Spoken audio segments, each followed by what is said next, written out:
So we have explored over the last couple of days how the ocean shapes various aspects of our society, and we've looked as well at how we shape the ocean. In this session, we explore what the future holds. And to lead this discussion are two of the most dynamic thinkers and policy experts that we have in the ocean community. More than that, Marcia McNutt and Margaret Davidson each drive policy to shape the future. So we could not have two better folks to answer the question that we pose in this session. Margaret Davidson currently serves as Acting Director of the Office of Ocean and Coastal Resources, or OCRM, within NOAA's National Ocean Service. Assuming this position just 2 months ago, Margaret will play a key role in bringing the Coastal Services Center and OCRM together under one roof. Margaret's career spans more than 35 years as a lawyer at the state level, as a manager at the federal level, and as a professor in academia. Marcia McNutt is currently Director of the U.S. Geological Survey within the Department of the Interior and serves as the Chief Scientist for the Secretary. Appointed by President Obama in July 2009, Marcia is the first female head of USGS since its establishment in 1879. Since she assumed the position in 2009, she's helped to transform USGS's work within the department. Prior to her time at the agency, she served as the president of Monterey Bay Aquarium Research Institute for 12 years, and she's well known in academic circles, having taught at Stanford, UC Santa Cruz, and on this side of the country at MIT, among numerous other universities. With that, let me welcome Marcia and Margaret. Thank you.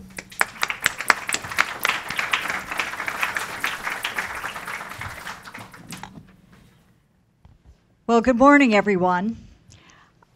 In a demonstration of what is common interagency coordination between USGS and NOAA, Margaret and I have seamlessly integrated our presentations today, and therefore we'll be coordinating and going back and forth in terms of our presentation on coastal changes, what to expect, and what to do about it.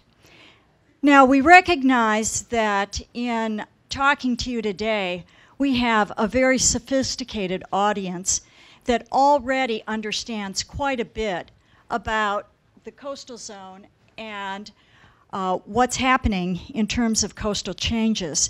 And therefore, we really don't want to bore you today with the usual litany of doom and gloom, but rather our focus today is going to be on the science and the social science of what we can do together proactively to help communities in the coastal zone be prepared for the coming changes and deal with them in a constructive way.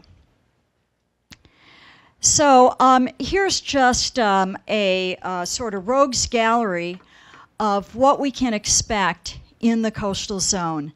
This is sort of pictures of what's currently happening in the coastal zone in terms of changes.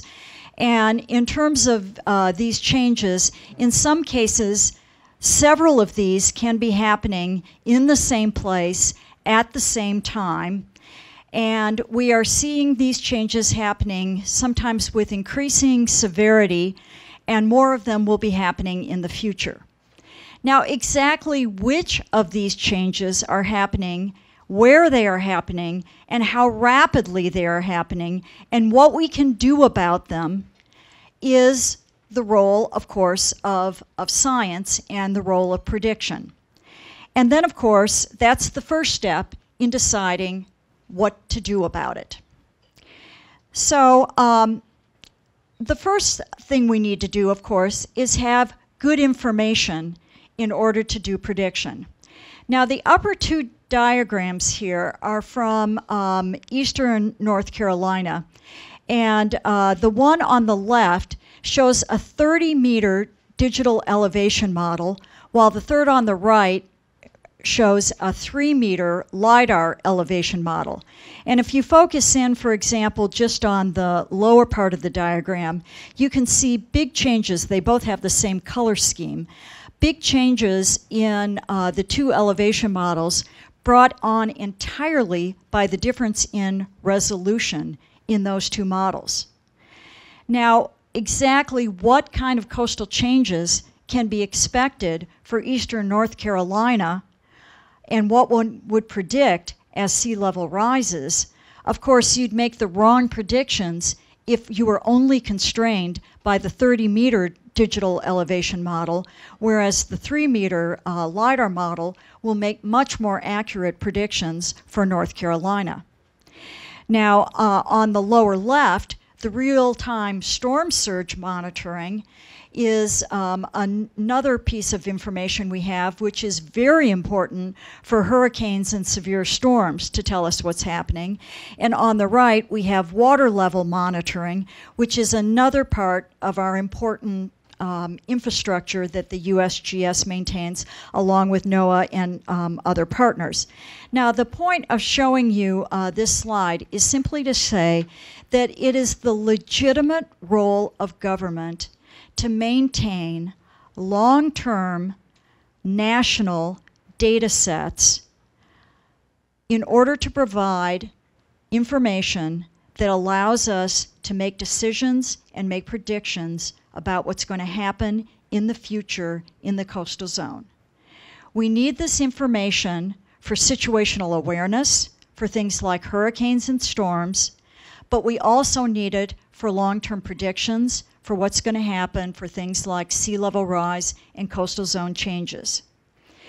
We need, and it is the role of government to provide this kind of information because it is only government that can amass the resources to have the long-term view to maintain the kinds of infrastructure that it takes to have the assets in place to maintain these long-term time series over decades to, and sometimes centuries. Some of these assets have been in place for 100 years or more. And that's the kind of records it takes to understand changes in the coastal zone. In addition, we have to maintain the standards to know that when one puts in a new sensor, is it a change because the sensor was changed, or has something changed in the physical environment? Now, it is not, people talk about climate change and they talk about sea level rise, but it is typically not climate change or sea level rise that gets you. It is the short-term variability that we have to worry about. That storm, that hurricane, that flood. But that is superimposed on these long-term variations, which means that yesterday's flood is tomorrow's high tide. And that is why we have to worry about climate change. What might be a very occasional extreme event a decade ago is a routine occurrence tomorrow. And that is why we have to be worried about changes in the coastal zone. Okay. We're worried about these changes because it impacts everyone, not just the folks who are living in the coast. It impacts us in how we conduct our lives, how we use and the natural resources that our economy has been traditionally based on, a whole host of critical infrastructure issues, and of course, the coast is also an important tourism area as well. One of the problems, I think, though, is that for the rest of the country, they don't think about the coast except as a special case. Now, you all already know there, Marcia and I were discussing how this was like preaching to the choir here. So we don't have to persuade you of this. This map is actually from the Port of New Orleans. Every major port in the country has a map that looks very much like it. The reason I show you this is just because it shows the web of interconnectedness. You know, our consumer addiction is fed through Americans' seaports. And it connects to every place in the country, not just to Dubuque, but to places in Nebraska and Idaho, as well as all around the coastline. So it's a very important issue, and you remember that most of our major cities also have occur on the coast. And the really vibrant also have vital port systems. That's a very important issue. I live in Charleston, South Carolina, which would not be nearly the great place to live if it were not for the fact of the port. But coastal communities are, in fact, the goose that lays the golden egg for the U.S. economy. About half of the people living on less than 20% of the land area, but we're generating 60% of the nation's GDP. That's a real factoid that should appeal to people who are interested in the whole issue of our economic well-being. And I understand that right now that's an issue of concern to many people as we're approaching a national election. Marcia mentioned the fact that it's the short-term events that are getting us. 2100 is an issue of importance, particularly to scientists, but it's that extreme event. Last year, every continent, every category, we set records for extreme events. And the U.S. Is actually, outside of Indonesia, one of the most disaster-prone countries in the world. And it costs a lot of money to recover from these events. Not just because we have a bunch of people living there, but they have expensive property on the coast. 70% of FEMA's repetitive flood losses are in the coastal zone area, coastal counties. Baldwin County, Alabama, Gulf Shores, is actually the single most repetitive loss in the country. So this is a very important issue, not just for FEMA, for all of us. The floodplains themselves are changing. So, what are we going to do about it? Well, about a decade ago, the USGS, along with some of our partners, decided the first step would be to assess coastal vulnerability to sea level rise. And here is the result for the lower 48. The colors here show the vulnerability to sea level rise around the nation. The colors go from green to red, showing how susceptible various parts of the U.S. coast are to vulnerability. The parts in green are the parts that are viewed to be relatively safe given sea level rise, and the parts in red are the parts of the coast that, because of either the slope of the shoreline or the geology, are the parts that are most at risk to coastal damage under sea level rise scenarios. Now, this was just a first step. Obviously, scientists felt that they needed to go in with a finer tooth comb and look at these areas in more detail, but it was a step in the right direction to determine which areas we needed to go in and go in with more detail and determine which areas needed the first triage. So, speaking of triage, first, if we are the goose that lays the golden egg, then certainly our infrastructure, both critical infrastructure and the whole range of economic infrastructure, is very important. This is San Francisco Bay. As you all may know, it's a relatively low-lying area beset by a changing tidal regime, more frequent storm events, heavy impacts from El Nino cycles, as well as the longer-term events that Marcia spoke about. This is the part of San Francisco that I really like a lot. The Embarcadero is highly at risk. That's one of the places I go every time I go to town. And then there are other places like where the Giants ballpark is. It's an area of active redevelopment right now. But guess what? They all are looking a little sketchy in terms of the longer-term horizon. So unless we think about not only where we site, but how we site our critical infrastructure, because I know that no matter who's the president next year, we're going to be pouring a lot of concrete. We need to be thinking smartly about where and how we pour that concrete. I'm sorry, I forgot the inset. Yeah. On to you. Okay, so strategy one was to look at where we have critical infrastructure and figure out how we can zone and armor it. Strategy number two is to look at areas where because of either the geology, the slope, or the amount of development, sea level rise is going to be so rapid that our only hope is to retreat.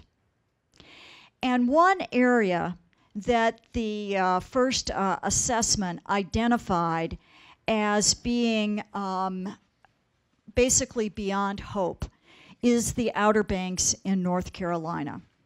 And this is an area where many people love to visit. It's got a number of refuges and areas that are important to wildlife. But basically, all of the sea level rise scenarios show that within the next 100, 150 years, it is going to be underwater. And so the wildlife managers and the scientists got together and decided an organized retreat is the best option for this area. So in the Alligator River area of North Carolina, there is a plan underway to develop a reef in the surf zone that will attract oysters to lessen the severity of the waves, and on land to plant salt-resistant trees and flood-resistant trees to slow the erosion of the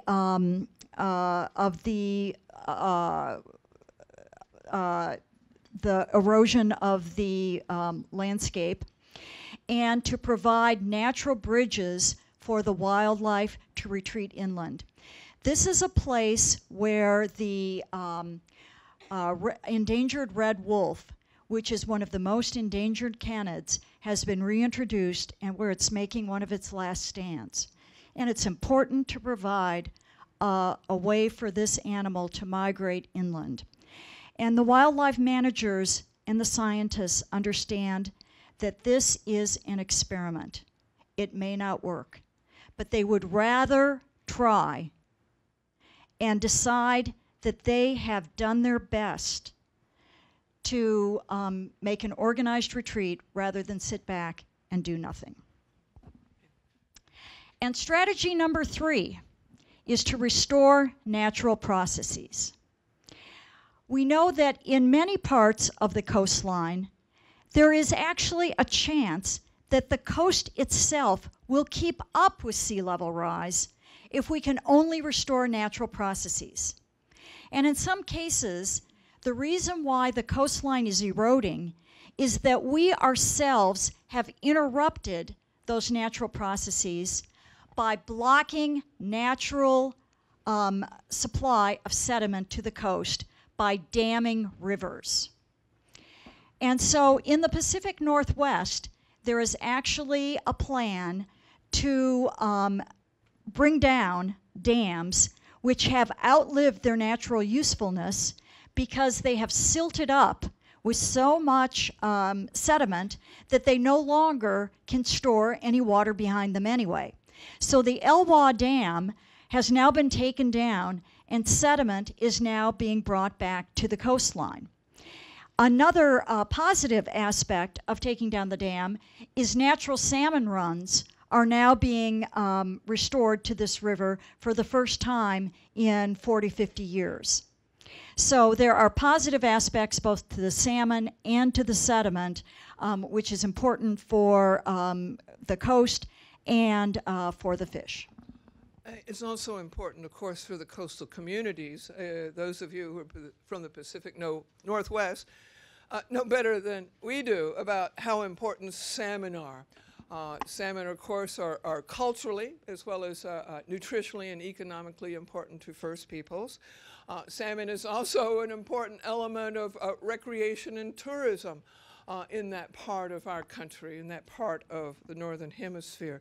So it has a whole range of social and cultural values in addition to its biological and economic values. And this whole issue about how do we restore to maintain or even enhance ecosystem functionality is increasingly important for biodiversity, for disaster risk reduction. In fact, the World Bank has just recently made an announcement about how it intends to spend a lot of money on promoting the use of green infrastructure for disaster risk reduction around the planet. So whatever it is that you like about your favorite ecosystem, be it the critters, the recreational opportunities, the flood attenuation, or the water filtration, all these things are important functions, and they can actually help protect us from ourselves. So we as human beings, allegedly sentient human beings, in our personal lives often talk about the value of risk management. That's why state governments require you to buy auto insurance. That's why the bank requires you to buy home insurance if you've borrowed a lot of money from them. So why aren't we using risk management strategies when we think about both the challenges and the opportunities on the coast? Well, besides being a little ignorant about risk, perhaps not understanding it fully as a scientific matter. For instance, a number of us have been amused to watch in the state of North Carolina over the last couple of weeks as the legislature has debated a new bill that you all may have heard about. North Carolina, some people in North Carolina, want to mandate that the rate of sea level rise over the next 100 years will be no more than 8 inches. Now, that's only about 31 inches different than the more recent scientific projections. I'm just saying. It's a challenge. I guess those people in Research Triangle aren't getting through to the people in the legislature, even though they're in the same geography. Another reason is because, and you've heard this in your town, every time you want to see a new development, we talk about jobs and taxes, jobs and taxes. We won't talk about the reality of those jobs and taxes, but we will talk about the fact that the jobs and taxes accrue locally. And we spread the risk. We tend to spread the risk on the coast nationally. As the proud possessor of 2 grandfathered houses into the National Flood Insurance Program, I often thank people in places like Iowa and Utah for the fact that I get to live in a lovely place at a heavily subsidized rate. So there's a lack of incentive to do the smart thing. If we let people build in stupid places and then we insure them to do that through the flood insurance program or something else, it kind of reduces that risk to the individual. There was a great little study that USGS did about earthquake risk in California a year ago after they had done a huge, massive public media campaign in the phone books and on TV. And then they got a bunch of cheap grad students to go door to door, and they found out that people, yes, they had seen that media campaign and they understood the generalized risk, but they in their individual house were safe. Okay. And they're supposed to be smart in California. So, as opposed to the Carolinas. Anyway, I'm from Charleston, okay? So this is part of our challenge. It's not a real equation. We have made it a little perverse about how we approach these issues. And then, frankly, until quite recently, there wasn't a strong incentive other than intellectual to do a better job of working together across all levels of government, across all sectors of society. Now here in Fedlandia, we're getting smarter about that because we're learning together. Yes, we're rubbing our nickels together because neither of us have 2 of our own.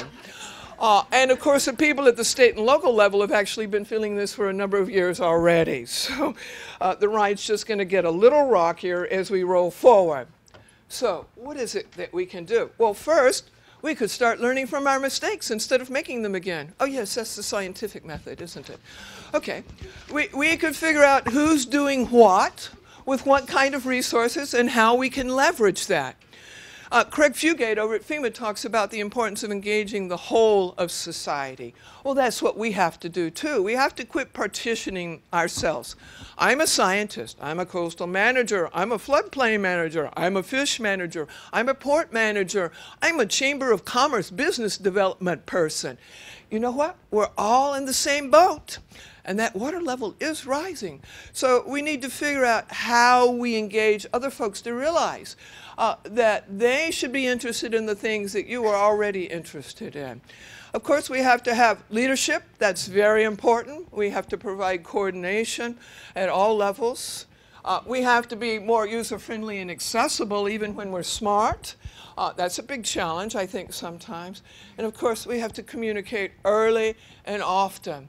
And remember that in some parts of the country, why we often talk about the importance of science in support of policy, we also know it doesn't always work that way. And that sometimes if you can't get the science through, then tell a story. Tell a story, because human beings are just human beings, and we often learn from trusted resources, and we often learn from stories. The troubadours were right. So, change is here, and it is everyone's problem. But we need to work together to find the solutions. And I really want to thank the organizers of Capitol Hill Oceans Week, because I think, especially, I think I've seen more, perhaps in this year's Capitol Hill Oceans Week, of just as Margaret said, a diverse crowd here, hearing from each other about ways that we can all work together to be part of the solution. So I want to open this up to questions about how we can all work together to make change happen in the coastal zone to solve some of these problems. So thank you very much. right. Some of you may have lessons that you've learned from your own experiences. Also, could we have the lights up and the bright lights down? Because we'd love to see you, too. So we purposely made this short so that you could have an opportunity to tell folks in here what lessons you've learned from, or what experiences that are important that you know about that will help all of us grow our body of knowledge. Okay, so these are free for you to now come and grab. And we're taking notes. Yeah.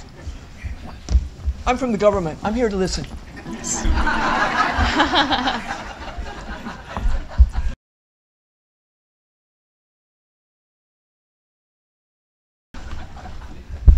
Speak up. Come on, speak up. Okay, great. Right here. Okay. Hi, I was wondering if NOAA has a plan for how an organized retreat would work. You know, would it be sort of a mandate or telling people you better get out of there? Political science fact number one, all land use planning is locally controlled. So that's the reason there is no federal land use act, although we do have this thing called the Coastal Zone Management Act, which was probably the only nationally legislated state right bill that there is. But the reality is that all that feds can do is that we can provide some policy frameworks, we can provide scientific and technical information and data, we can provide some standards, QA, QC, to ensure intercomparability. We can document lessons learned, that's why we're asking you, and share that. You know, we have to build capacity at the local level to tackle the kinds of planning and zoning decisions, the death by 1,000 cuts that occurs every day in every coastal community.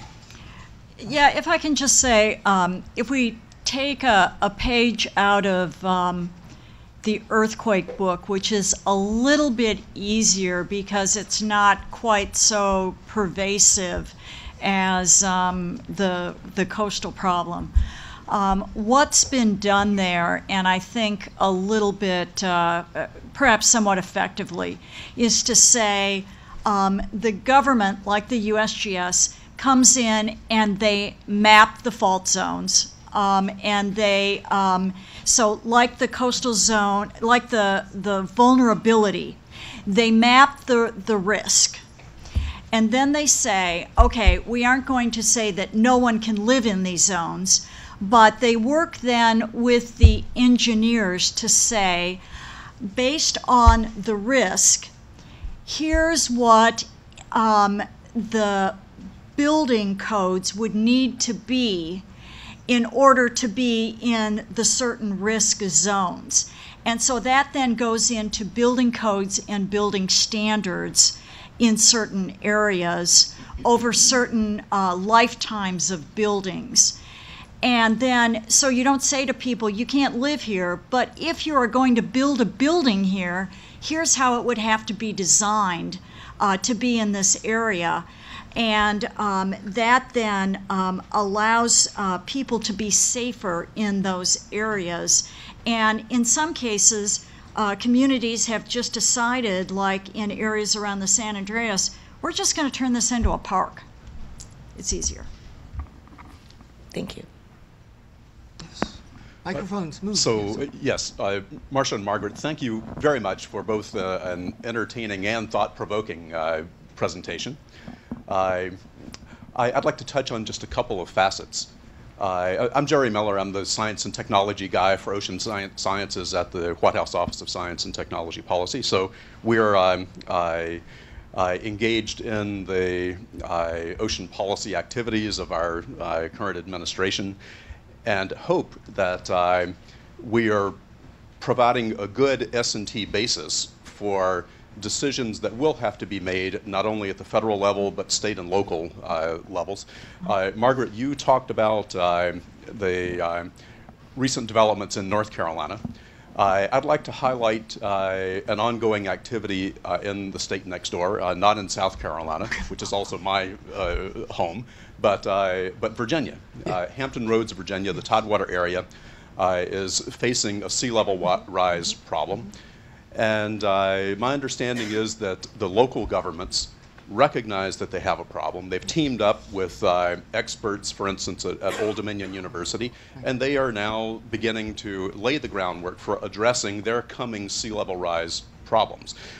So that's a success story, an early success in this arena, and it pertains only to sea level rise. I'd like the two of you to think about other emerging issues beyond sea level rise and see if we can't develop some early success stories in other geographies and in other arenas, and thereby carry a bigger, broader message by example, by anecdote, to other parts of the country. And Hampton's a good place, and you're right, there's been a lot of focused work there, but if Skip Stiles is in the room, he can also tell you that over the last year at several local meetings to talk about these issues, highly vocalized citizens who probably would describe themselves as members of the Tea Party or perhaps some other similar flavor have shouted down public officials who attempted to have discussions about these. Another great story on the East Coast is actually the city of New York, where more frequent flooding already has presented problems for the subway system. And those of you who've been to New York City, you know it'd be a little challenge if you couldn't move all those bodies underground.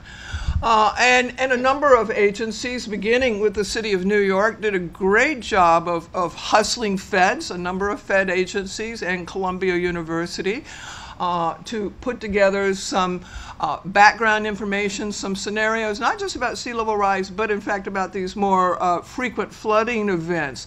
And they're beginning to look at strategies for how they not only do some maintenance and upgrade work on the subways, but how they begin to think about new systems. And of course, King County, Washington has long been one of our favorite success stories, in which 20 years of a particular scientist hustling local managers, county manager, Ron Sibbs, who in fact went on to be the Deputy Secretary of HUD briefly in this administration. They did some amazing things there 10 years ago, before most communities were even wrapping their brain around these issues. So that's exactly the point. Jerry also didn't mention, but many people, thousands, hundreds of people and thousands of man-hours are also going into the National Climate Assessment, which is the U.S. version of the Intergovernmental Panel on Climate Change. And I'm personally pleased that for the first time ever, we're having a formal chapter about coasts instead of it being a coda and a number of other chapters, regional chapters or chapters about infrastructure. So stay tuned for that. Now, we know how well the IPCC goes over in the US, but we're trying to make the National Climate Assessment not just scientifically rigorous and well documented and all those things, but we're even trying to wrap our brains around how we post it up on the web and make it a little more interactive and post up things like case studies and toolkits. Because we recognize that we need to have 10,000 flowers of innovation to bloom. And all we can do as feds is provide some systematic information, some hopefully systematic resources, right? And point each other. We have to, as Al Pacino would say, we have to build the circle of trust. And Jerry, if I can add one more thing, I think that we have to start raising awareness also on the East Coast about some of the secondary impacts of sea level rise that I think have been overlooked. You already mentioned things like flooding the tunnels that are associated with things like the subways, and we're very accustomed on the in the Northeast to having a lot of the utility tunnels that are underground, and that's going to be a big dollar issue if those tunnels have to be re-engineered.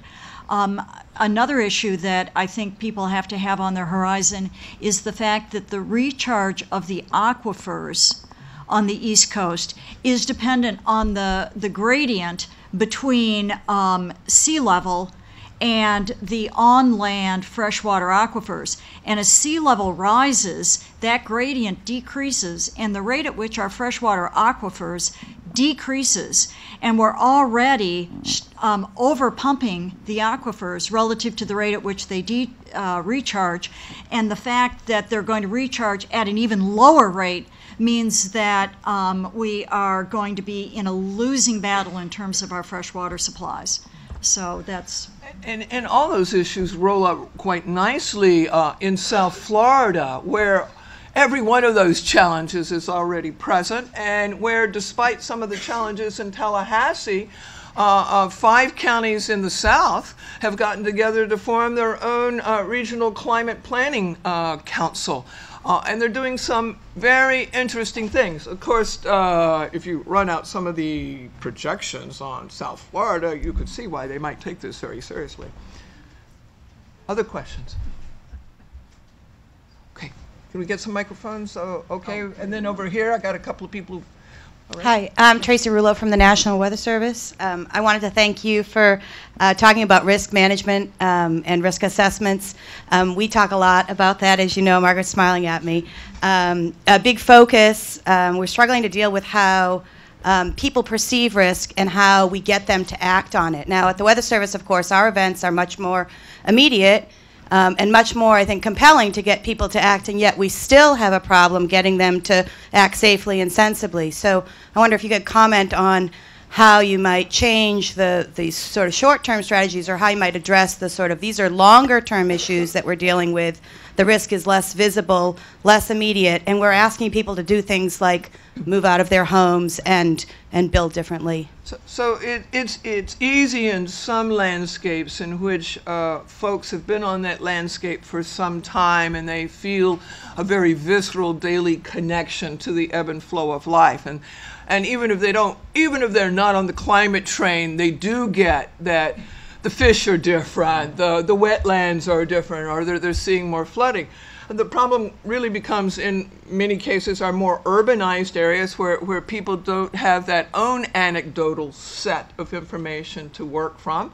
80% of the people who live in coastal South Carolina have moved there in the last 25 years.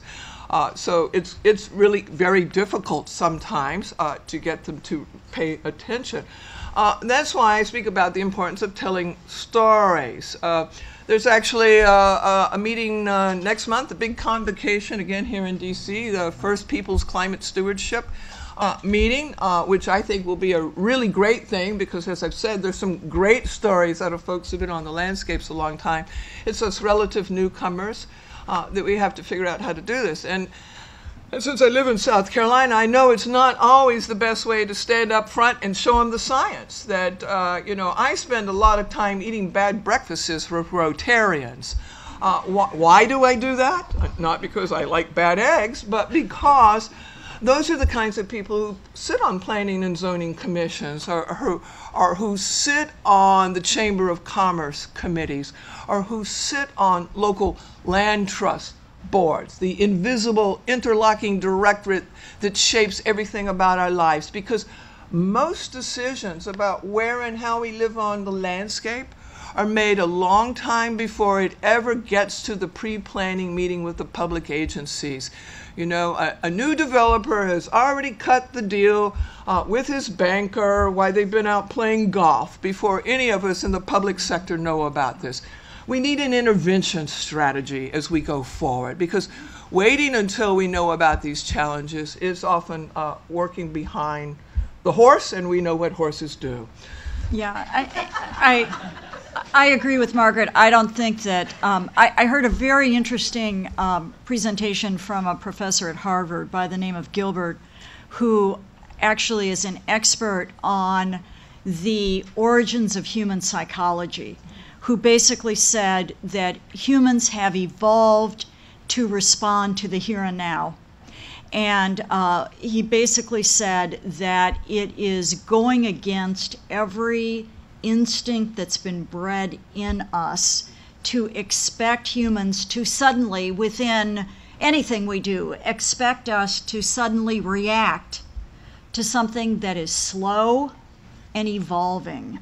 And I agree with Margaret, we somehow have to do this through zoning, through laws, through insurance, through whatever, because we're not going to do it just through awareness. A couple of mics over here. You have been holding, he has been holding his hand up since the very first moment.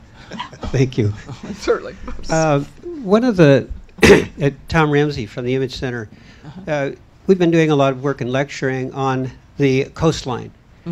And one of the things that we've noticed in our presentations is what I'd say is crisis fatigue.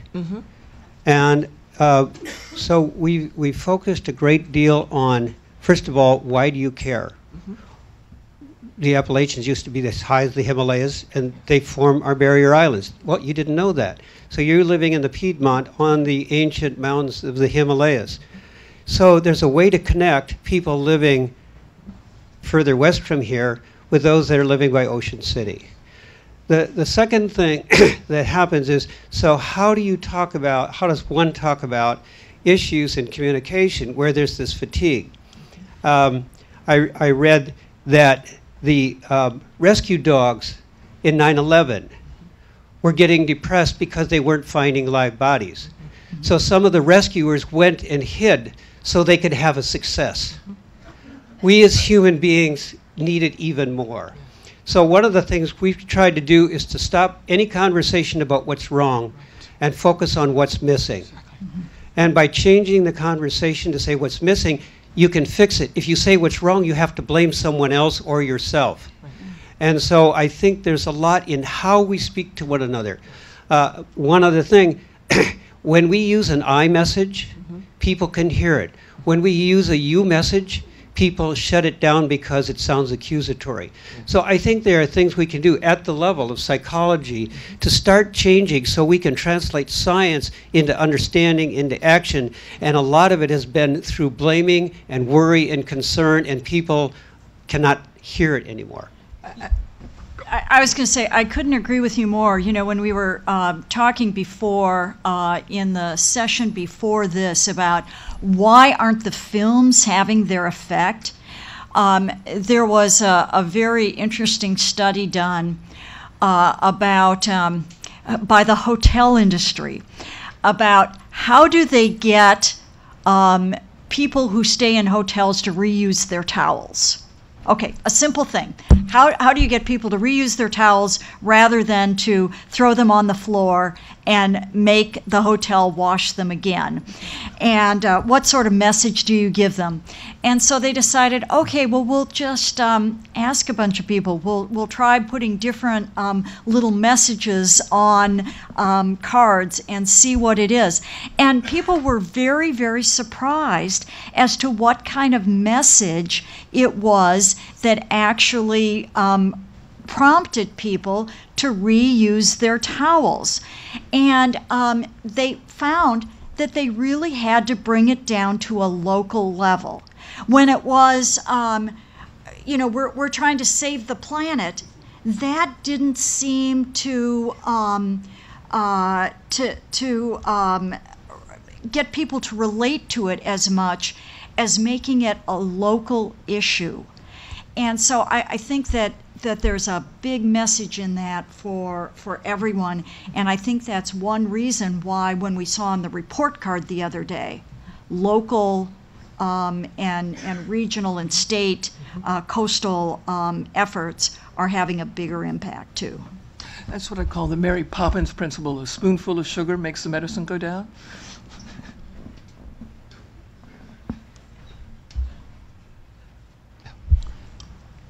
Hi, my name is Jackie Hostler. I am on the GCC as one of 3 tribal representatives. And I want to thank you both for your comments today, but especially Margaret for highlighting the First Stewards Symposium that's going to be held in July.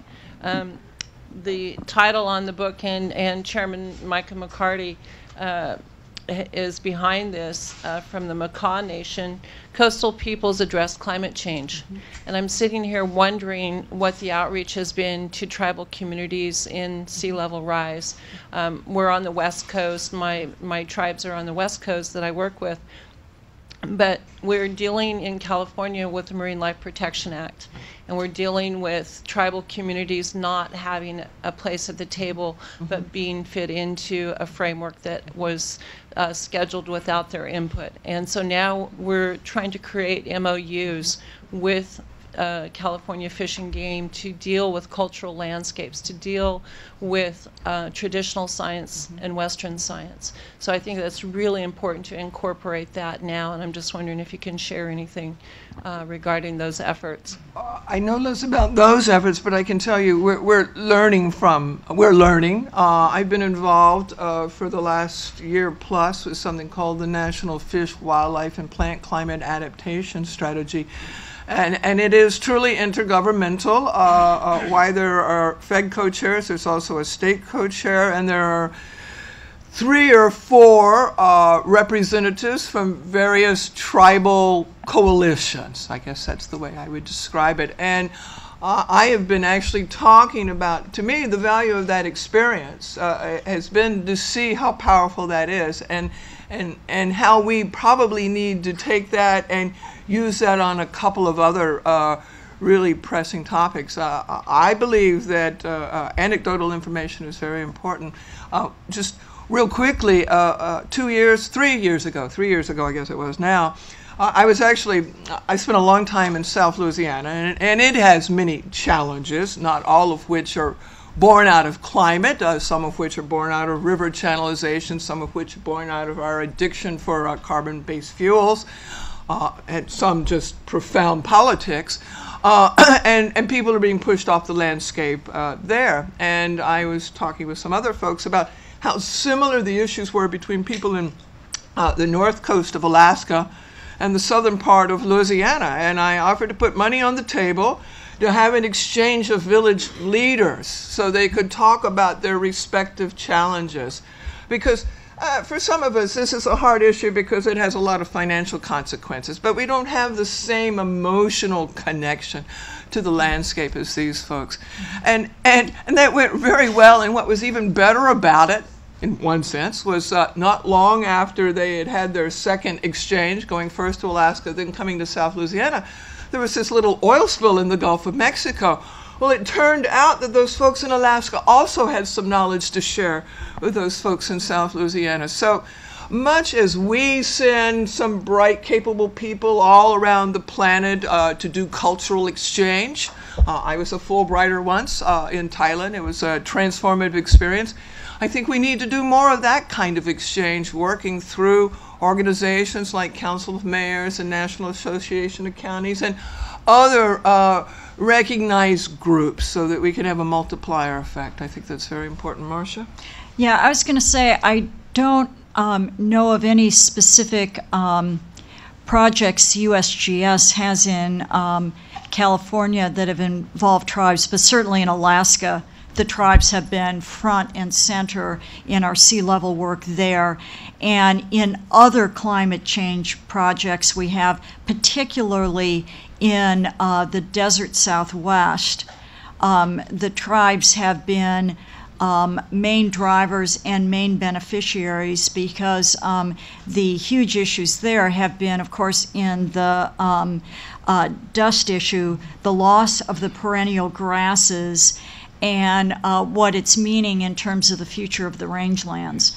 And the tribes have been basically helping write what the science agenda has been, and Margaret Red Steer has been one of our scientists who's been one of the leads in helping design the science behind all that. Got a guy over here. Oh, it's someone way back there. Hi, I'm Hunter, and I'm with the Scuba Knots from Tarpon Springs. Cool. I have a question. You mentioned Speaking of in Florida. the scenario 2 where we install a reef and just retreat. Mm-hmm. What if the water level just keeps rising and rising? Are we just going to keep retreating on and on and on without stopping? There is a little ridge down the middle of Florida, but I'm not sure how many people can live in the Orlando area in another 150 years. That might be a challenge. Yeah. Now, but this is, I'm delighted to see you here because it is people like you who actually, I hope, will be our leaders in another 20 years, give or take. Yeah, but that is a good question. Obviously, the goal of the reef is simply to slow the rate of erosion, but clearly sea level will overtake the reef and it will overtake the land. And because the slope of the land there is so low, basically all it's doing is giving the animals time to migrate inland until they get to a point where they are above sea level, and hopefully time for us to come to our senses in terms of releasing so much CO2 so that we can slow the rate of sea level rise. But until all the ice sheets are melted, there definitely will be a limit at which sea level won't rise anymore because we'll already have melted all the ice sheets, and that'll be it. Well, that's actually why it's kind of important that we think about both gray infrastructure, the stuff that's made out of concrete, and green infrastructure, the natural landscape, because unless you got fins, feathers, or feet, the ability of critters to move could be impeded by wide swaths of concrete. So there's a whole host of organisms. I'm thinking of trees. They tend to be slow to migrate, that we need to be thinking about. We just can't be pouring concrete because it limits some of our other options. If we're not thinking about that, the whole of that landscape, that whole of the tapestry, and how do we accommodate what we need economically and socially with that which sustains us. So that's our great opportunity before us. Yeah, we have to make sure we've got space for wild animals to move inland. If they're backed up against civilization, there's no space for them. We got time for a couple of more quick questions. Can I get a mic for, okay, you, and then I want to get a young one again. No offense, sir. I'm Howard. What are you saying, Margaret? I'm just saying you look a little older than 15. A little bit. I'm Howard White. I'm from Restore America's Estuaries, and one of the things that sort of comes out of this whole discussion is that it's the local and the personal that sort of motivates you. and obviously I'm playing to my own particular interests here in community restoration. But one of the things that kind of worries me is that a lot of the community restoration funds are probably going to be stripped out of the next couple fiscal years, and nothing focuses energy and attention like the thought that your particular house, your particular community might be underwater in 20 years. So I just thought, you know, can you address that? Well, you remember a moment ago when I was saying that I thought we ought to take that model of multi-level government engagement with the NGO community that we'd done with the Plant and Critter Committee. I think we actually need to do this with coastal restoration because a lot of organizations, both public and 501c3s, will approach restoration from what I call a single objective, whatever their thing is. If you're into trout, that's what you want. If you're into mummichogs, that's what you want. If you're EPA, you're concerned about water quality. If you're the Army Corps, you're concerned about sediment. But I think South Louisiana also tells us that if we approach a lot of single-purpose restoration projects, we don't actually get the leverage value of restoring ecosystem functions on a landscape level. To me, that's the great lesson of all the time and energy we spent in South Louisiana over the last 20, 25 years, is that we actually have to have a national strategy, not just how do we feds get together, but how do we get together with a whole host of other folks to have a really holistic landscape perspective. So I think that will be our challenge, because we'll all have to give up our little pet rock to roll forward on that. So one more mic up here somewhere for one of you folks. Lost on the front row. Next time, stick your hand up earlier. No, go ahead. Go ahead. It's yours. I have a question about your third strategy. Yes, ma'am. In restoring the natural balance and all. Could this help us? I mean, is it too late to actually do this, and will it hurt the animals that live in that area? Well, the great thing is we've learned a lot about restoration in the last 20, 25 years, for instance. We know a lot more about how to do it without harming other organisms. So that part's good. It depends, unfortunately. It depends. This is a brave new world in terms of dam removal. This is basically not something that has been done often, and what people are concerned about is not the steady state, but it's the pulse. When you first take the dam out, the fact that basically there's a whole basically half a century of sediment that has been backed up behind that dam that is going to go flowing down it all at once. And will that be a problem? So that's what people are concerned about. But scientists believe that they have done a lot of modeling, and they have done a lot of careful consideration and decided that the benefits will outweigh the risks in this, and that it is definitely worth a try. One other issue is sometimes there are industries that have been upstream of these dams that have released toxic sediments into the stream that the dams have stopped upstream. Now, usually those are in such low levels that none of the dams we're talking about removing have toxic sediments in such high concentrations that it's going to be a problem. But one thing that is really incredible to know is that some of these dams that have been barriers to salmon migration for half a century, when they've been taken out, the salmon have migrated upstream. Even though they haven't been able to do it for half a century, it has been so hardwired into their DNA that they remember how to do it. And that's amazing. So we need to close out. I want to go back to a point that this gentleman made about communications and say that not only is it important that we talk about successes and give people an idea of where things have worked and how that might work in our neighborhood, but that you do make the message personal. For me, myself, the way I think about this, and this is not approved by my agency or anyone who thinks they are my boss, I have my own Adopt a Troglodyte campaign.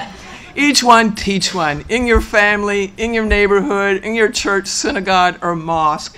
You are a trusted information resource to people that know you well. You can be much more effective than a whole panel of PhDs.